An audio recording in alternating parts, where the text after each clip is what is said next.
two steps, but also engaging with the adult. And then some behavior, they're going to start expressing affection towards certain people. So that's the age where they kind of like, they get one coach and they really are going to cling to that coach. They're going to really want attention to their performance. Watch me, watch me, watch me. Responding appropriately to social contact made by adults. So they should be able to come in, talk to their teacher, say bye to their teacher. And again, they're going to still be super curious about engaging their environment. And then if you want to flip over, I added this before the 4 to 5 years. The 2 to 3 range that's like the big thing for tantrums, right? And I want you to think of tantruming as a form of communication. Most kids innately don't tantrum because they want to be mean or annoying or disruptive. Most kids don't want to do that. They're usually trying to communicate something. So what is an appropriate tantrum for, I would just 2 to 3 taught level classes that are mostly doing classes in the taught area. They should be brief in duration, 30 seconds to maybe a minute or two. It's typically triggered by frustration. So they're not really tantruming out of anything random. Usually there's something that causes the frustration, and they should be occasional. And then with consistent routines, you should be able to intervene and modify the tantrum. What I would consider disruptive, where you might need to get help from somebody else, or I would start communicating to the parents. If it's extended in duration, it's lasting several minutes, it's taking over the whole class. I did put self-injurious in here. That sounds kind of scary, but meaning like they're throwing things or they're doing something that might hurt themselves or others. High in frequency, it's happening often, maybe more than once in class, a couple of times, and their aggression might be towards others. And I wanted to know on that, at this age, hitting other kids is still kind of a form of communication. So when I say aggression towards other, they're constantly hitting kids. They might be hitting the adult in class. So you're gonna have to use your discretion, because 2 to 3, when they don't know how to express what they want and you make them mad, they might hit or kick. That's appropriate still. All right, 4 to 5, and I want to start going a little faster on this. They should start solving simple problems. So they shouldn't be coming to the adult for every single thing. They should be able to start engaging with their peers and start to solve simple problems. Developmentally appropriate behavior. They might start comforting peers in stress, which sometimes is funny when you're watching a 4-year-old try to comfort another hysterical 4-year-old. They're going to start to show awareness of their feelings, but in the others' feelings. They're going to start to use terms like please and thank you, which sometimes it makes me laugh when I hear 2-year-old parents that are like, say thank you to your teacher, which is also me. But it's not really appropriate to 4 to 5. They're going to start also recognizing that they have needs and that other kids have needs. And then at this age, they're starting to learn how to take turns appropriately without adult intervention. Up until that point, there needs to be adult intervention with teaching the turn taking. That's not something that comes naturally. It's something that has to be taught. All right, and then the last one, 5 to 6 years. This kind of takes us up out of the taught area and kind of into like that preschool, beginning of school age. Some of cognitive milestones, again, they should be able to solve simple problems of, in a gym, you know, maybe some kid went in front of them, some kid skipped something and it made them annoyed. They're going to start to demonstrate responsible behavior. So I wanted to note that that doesn't happen until almost 6 years old. So up until that point, expecting a child to just follow the routine of class without any adult intervention is not developmentally appropriate. It takes years to get to that point, and it's something that has to be explicitly taught. And at this point, developmentally appropriate behavior, they're going to start seeking activities that challenge your skills. That's the kid that's starting to say, this is too easy, I'm bored, what are we doing next? That's appropriate at this age. They're going to start, or they might start becoming competitive. So they're racing, they're getting annoyed when kids go faster than them. And then they also should start following through on activities. If you say we're going to do something and then you don't do it, they are going to pick up on that and they're going to want you to follow through and finish up. Age appropriate defiance. I should have probably put what the age group is. I did it up through like that school age, so up to around 6, 7. Saying no, that's a developmentally appropriate behavior. Ignoring instructions, temper tantrums, and testing boundaries, which all of those things makes our job very hard. And especially when you have, 5 or 6 toddlers running behind you and you're trying to go through a busy gym, you do need them to listen. And I understand that. But I need you to understand that at that age, all of those things, so from when they start here with us until probably they're 6 or 7 going out into the big gym, all of those things are appropriate behaviors for them to engage in.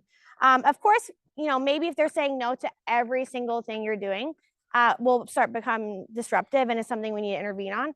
But up until that point, that's how kids learn their environment. That's how they learn how to interact and engage. And it's very frustrating as an adult to be told no and have a kid throw themselves on the floor, and really like a lot of button pushing. But that's how they really start to understand themselves, how they start to understand other people, and how they really learn the interaction, which also makes it very important that in that moment as adults that we are modeling the correct behavior that we want to see.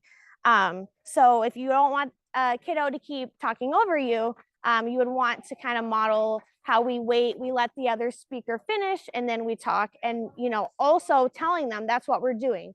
So we're modeling and we're teaching. Does anybody have any questions on that? I really was including that in there just as a basis for you, because a lot of times, which when we get to the rephrasing or doing replacement phrases, I find it's common that people will come up to me and be like, this kid won't stop doing this thing. It's becoming disruptive. Do you think something's going on there? And it's hard because I'm like, well, it's an annoying behavior, but it's still appropriate for the age. So I would just keep this in your back pocket. If you're interested in that, I have like a much more comprehensive list. I just did what I thought was kind of appropriate in a gym setting. The next one. So I just told you about a lot of these annoying behaviors. So I'm going to give you a couple strategies for helping these behaviors, teaching how to model them. And then we'll end with the replacement phrases, and that's the talking to parents. So the first one is you need to understand the impact of the behavior.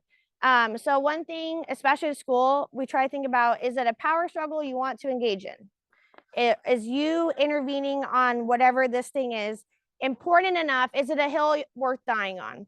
And I really want you to think about if it really is whatever you're going to try to get into with this child worth disrupting the rest of the class, worth whatever like shame and embarrassment might come from you doing that. A lot of the times it's not. If a kid's really like cutting in front of the line and you're like, no, this is not how it goes, and this kid is going to fight with you, like just let him go to the front. I wouldn't say do that every time. Obviously, we teach some expectations, but you got to start understanding if it's worth engaging in. A lot of the times it's really not. We're really trying to think long term, and if engaging in small power struggles all the time is not going to help you change behavior in the long term. This is a big one, and I'm sure Lauren talked about this in her behavior management, but establishing clear boundaries. Kids need to, and they thrive, they want to know what is expected of them, and that's the whole boundary testing. They want to know what the boundary is. And so it's very important that when they come to class, they know what is expected of them, and it sounds kind of bad, but what they can get away with. Are you going to allow them when you're walking in line trying to get to the water fountain that it's okay that they might run through somebody's class or they're messing with other kids? Or do you stop it when it's happening? That's something that they need to learn. So you need to teach and model this consistently every class, every time you do the routine. And even if none of the kids are maybe not engaging the way you want to, you're still constantly speaking what the expectation is, and so they're hearing it. On average, kids need to hear something 600 times to actually learn and keep that in their cognitive memory. And especially if they're younger or if they might be on the neurodivergent spectrum, it's going to be more than 600 times. So saying something once or twice isn't going to cut it. You have to keep talking. We want to praise a positive behavior. I know we've talked about this, but we're going to kind of steer clear from correcting the negative behavior as, stop doing this, no to this. And we're going to look at the kid doing the right thing. Hey, I love that you're staying in line and that you're listening and you're looking at the speaker. That tells me you're safe and you're ready to go. Or I love that this friend followed the directions. They did the station. They came and sat down. Good job to them. And we're really going to focus on the positive and not engaging with the negative behavior as long as it's safe. Obviously, if it's unsafe behavior, you need to engage. But we're going to try to extinguish that behavior by removing attention from it. And then lastly, and this is why I gave you the context, is you really need to remember their age and remember the context that you're working within. A lot of the times, and I know it's annoying, I have toddlers, I work with this age group. It's hard to deal with these behaviors in a gymnastic setting, in a classroom setting, but you have to remember their age. And maybe at home, maybe there's not a lot of routine at home. Maybe they are somewhere on that spectrum of neurodiversity, and these things might not be easy for them. And so a little empathy and a little understanding goes a long way. There are, of course, parents out there that, maybe are not doing as much at home and they're not paying attention to their kids, and that's why their kids misbehave. That could totally be true. But a lot of the time, I think it's really quick to just be like, this kid never listens. This kid, like it almost seems like personal, like they're coming in to annoy you. And I definitely have fallen victim to that. But really trying to remember the context of how this kid is coming to you, and knowing, having the intention that all kids are pure, and that, they're seeking understanding, and we're trying to help give that to them. Any questions so far? Yes. When you have a student who doesn't want to be spotted, and they're too young to just and not at a level to let go. They don't want to be spotted. Yeah. And then their response to like these drills to get them to the next level is that's this. We'll get to some more questions at the end too, if you have specific questions. I would say at that point, like, I would kind of lean on to the natural consequences. If they don't want to engage with you, I mean, we can't make kids do anything they don't want to do, right? We're not going to pick kids up and put them through anything. But if they don't engage in the drills, then they might not get what they need to move up to the next level. And maybe explaining that and to say, hey, it's okay if you don't want to do this, but you might not get what the benefit of the drill is. You might not get what I'm wanting you to get this skill or get this thing. And that's going to also take a lot of exposures. Kids are not going to hear that once and be like, you're right. If I don't listen this time, I'm not going to move up. They might need to hear that a lot and then maybe start to understand, which it's a slow process. It's very frustrating. But maybe just have to lean onto the natural consequences there. If they have questions, they have to pass the mic where they can. Okay, perfect. Okay. On that one, what I would try to do is I have with team gymnasts, actually Lauren was the reason we started most of this. We tried to think of what game or what did she really want to do the most, and so we made the assignment geared towards that. Yeah. So we would talk about we want her to do this skill she doesn't like or this drill she doesn't like, but that's how you go play the X thing she really wanted to do. So if you could think about that I think that really helps them. You go, okay, but I mean, you have to be like a brilliant psychologist to be able to coach some kids. So you got to dig deep. Like, what is it that they really need and want but don't want to do, and how do I figure out how to get them to do it? It's really hard. Yeah. Yes. Yeah. The contingencies are good for that too. Especially if the kids like wanting to work on a skill that maybe they're not ready for, but like, if you can do this drill, this rotation first, and then you can get 1 or 2 tries of whatever fun thing it is, the contingencies work well. All right, the last part, this is the talking to parents, the replacement phrases. So a lot of the way I got to these phrases is because I work in a classroom, I work in a school, we write these documents that are legal binding, and a lot of times I have to write about their behaviors, and I'm not going to write in this legal binding document that this kid never listens to me and they only want to do what they want to do and they destroy stuff, whatever. One, it doesn't sound great. And I don't really feel comfortable telling a parent that. But we still need to communicate sometimes what's happening in class. And there's a good way of being able to tell parents what's going on without it being super negative.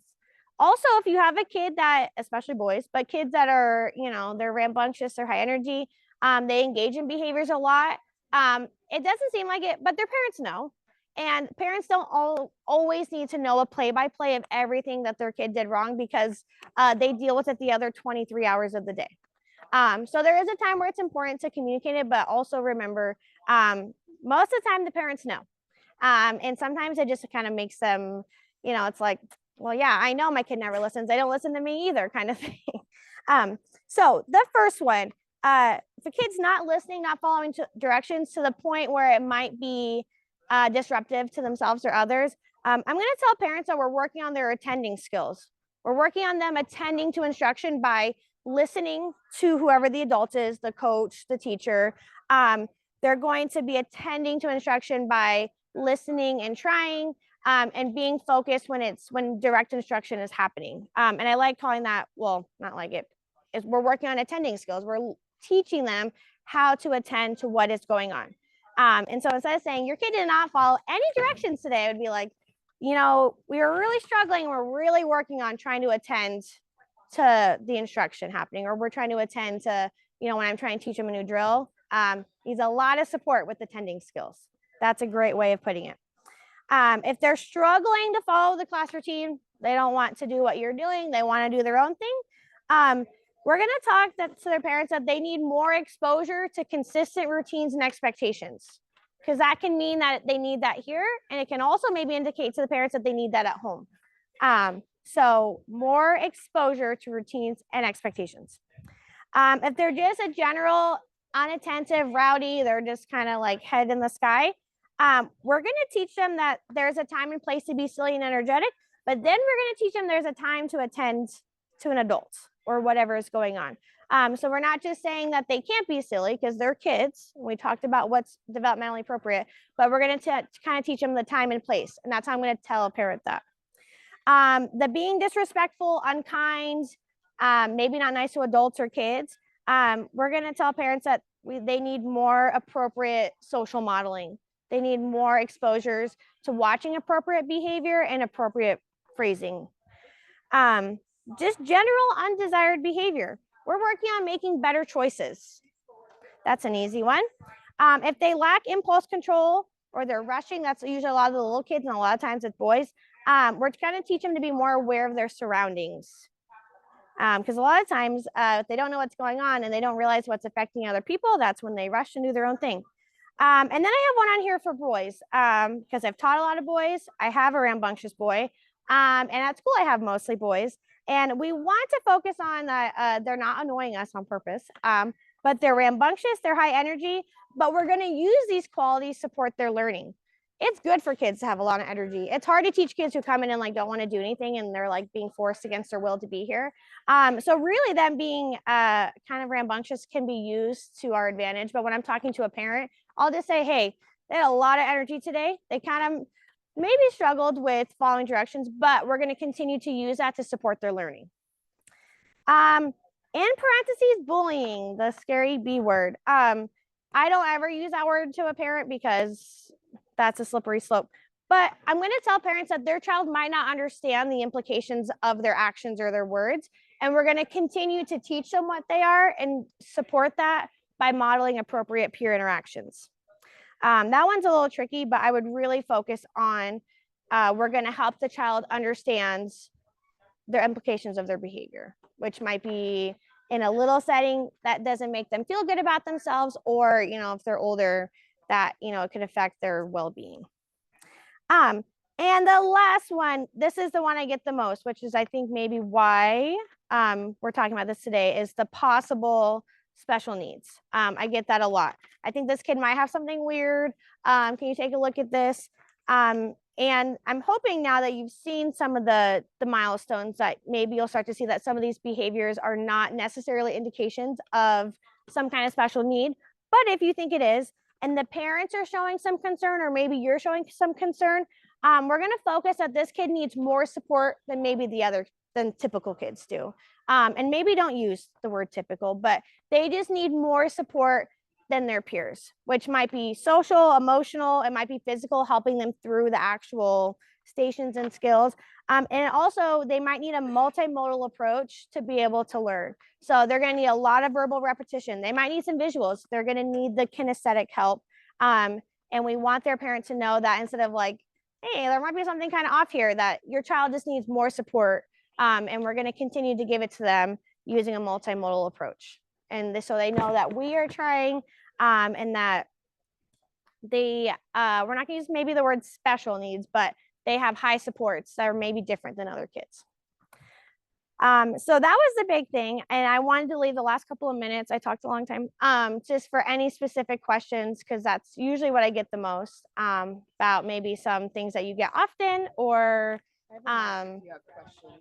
problems you're having. What are? I'm sorry. This is the first. Uh, okay. Oh, okay. I was like, where's the? Um, I definitely had some trouble with kids, but there's one kid specifically where I reached a roadblock with. Is I tried other methods and I talked to other coaches as well. Yeah. I tried talking to parents and using special things as stuffed animals as a way for comfort, Yeah. or maybe go into their desires of having like a more fun and active class. I've tried many things, but in the end, it was still a roadblock, and it was a very difficult time to keep him under control and Yeah. from harming himself by running off. And my question is, what do you do in that situation?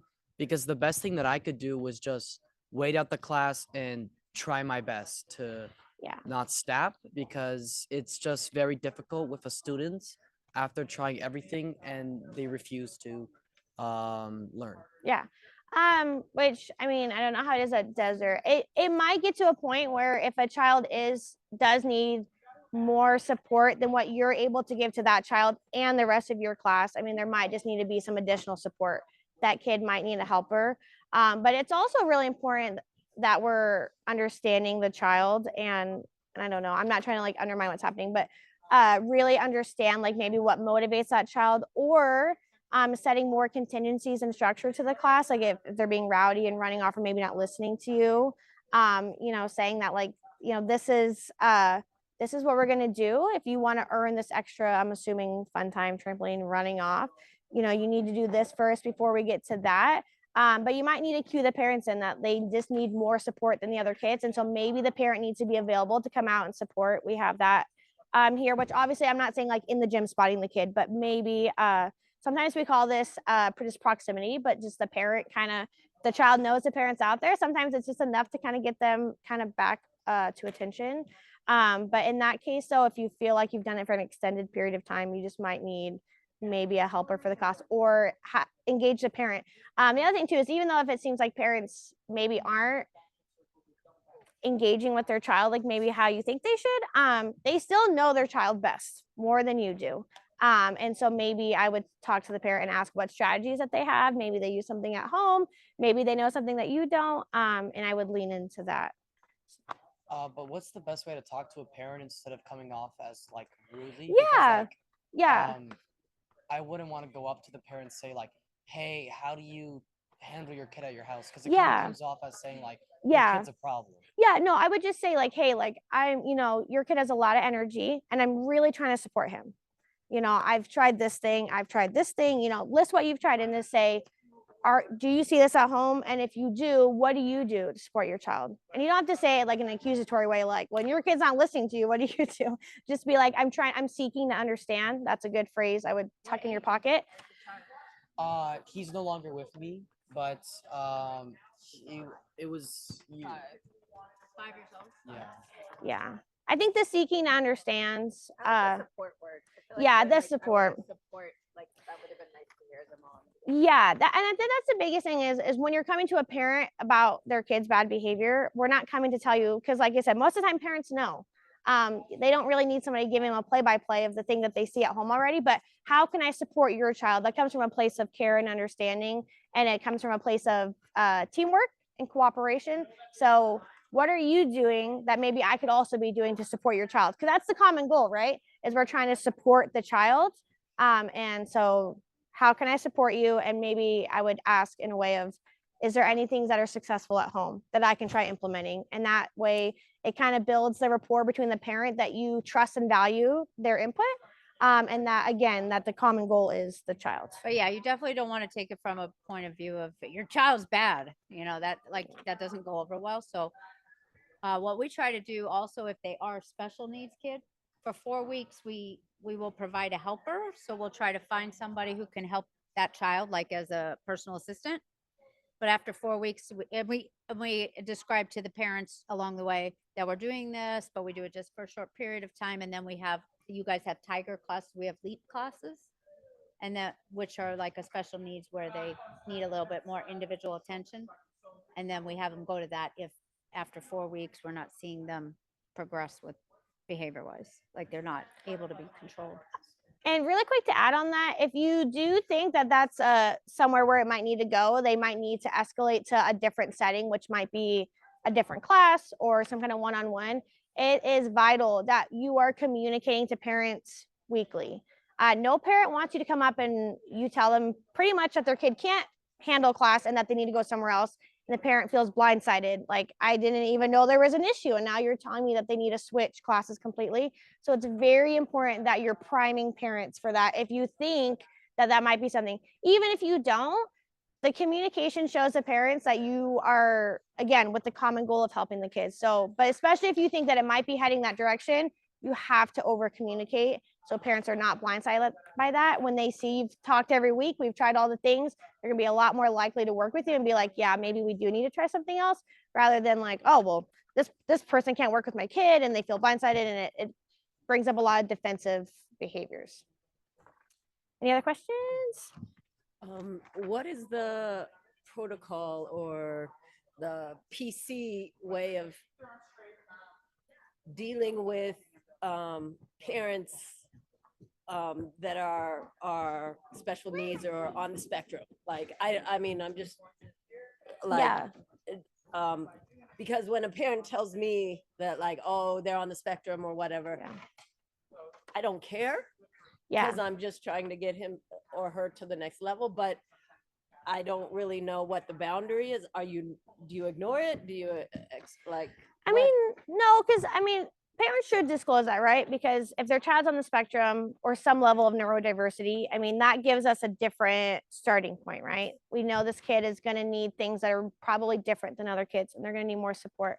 But like, to set the stage in a school, per se, a parent brings their kid in and they say, well, my kid has autism, but their kid can, get A's in school and they're not disruptive to themselves or others. It doesn't necessarily mean they're going to end up in a special education classroom. It just means they have autism. But if they can't engage in their environment, like their behaviors that are related to autism or their disability is affecting their ability to engage, or it might be affecting other kids' ability, that's when we would need to step in and, again, use that support word. Your kid has more supports than I am able to provide to them and the rest of the kids. And then I would take it from that way. If they're telling you from the point of reference, just say, thank you. That gives me a good starting point. Do you have anything that is reinforcing to them, or things that I should avoid? Because the other thing with autism is it's the sensitivities. And so if a parent tells you that, and maybe they can engage in class, no problem. But they don't like the loud cheering. Like, if you do a quick, that was amazing, that big woo, like, that might trigger them. That would be good to know. So I don't think you have to necessarily do anything with it, as long as they can engage in the class appropriately. It really only becomes kind of tricky if, they're having difficulty accessing the class for themselves or others. We have 2 online questions. Sure. Okay, the first one's from Hannah, and she said, what if the child has the same behavior, but it's 12 to 14 years old, and the parent never really comes into the gym? And yeah, well, that's when you have to start calling or emailing. But I would just, again, I would take time to make a phone call, set up the report, and just say, it sounds like if it's 12 or 14, that maybe it's more disruptive. And at that point, if it's becoming more disruptive, that it's affecting the learning of others, that we're going to have to find some different strategies or some different approaches. And then again, I would lean into the parents, because it sounds like the parents have been doing it for 12 or 14 years. And if that's not working, then I would have to assume they need more support. okay. And then I would always say, like, as they get older, I try to communicate mostly with them. If it's becoming out of control, you want to touch base along the way, or again, the parent will feel like what Kim just said was they'll feel blindsided. Yeah. So you want to keep them updated. And then the busier you can keep a 12 to 14-year-old, the less chance they have to be that disruptive. So a well planned out assignment can also help that a little bit. But it depends on the level of disruption, obviously. Okay, the second one's from Amanda. It says, how do you deal with a parent who catches their child in a lie about a situation that undermines or jeopardizes how the coaches would respond to the situation, but then just brushes it off as miscommunication? That's sorry, there's a lot of components to that. Yeah. I mean, Sorry. So I mean- the I mean, adult so- caught them in a lie? They caught him in a lie, but then the parent just kind of brushed it off. It sounds like, again, like what we talked about in yesterday's seminars, relationships Yeah. and building that relationship with the parents. So they don't feel like they need to just, it's a sides thing. Like, I feel Yeah. like as soon as we go into sides, like you're taking my kid's side who lied or, or didn't lie, and you believe this or what, anytime it's like this antagonistic thing, I feel like it gets worse. So we're just trying to help your child. I'm trying to help them. It's not an against thing, so try to take the mentality, I think, away from maybe even talking about the lie, but what's going on that Yeah, caused the lie. I was gonna say like maybe like steer away from like this. Sorry, what? Oh yeah, like Megan. Yeah, Megan probably be better at this. Yeah, but that's for the Okay. Oh, online. sorry. Online.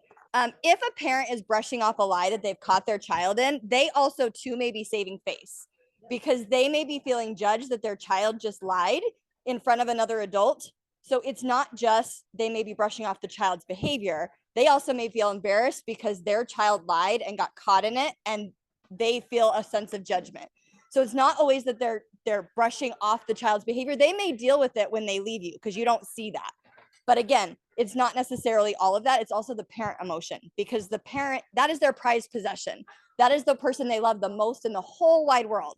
And so for them, when they're doing that, it's not always well, whatever. They may be saying that for themselves. Just like kids try to save face, parents are also trying to save face because you're the perceived expert. And so again, they may be trying to save face. Sorry.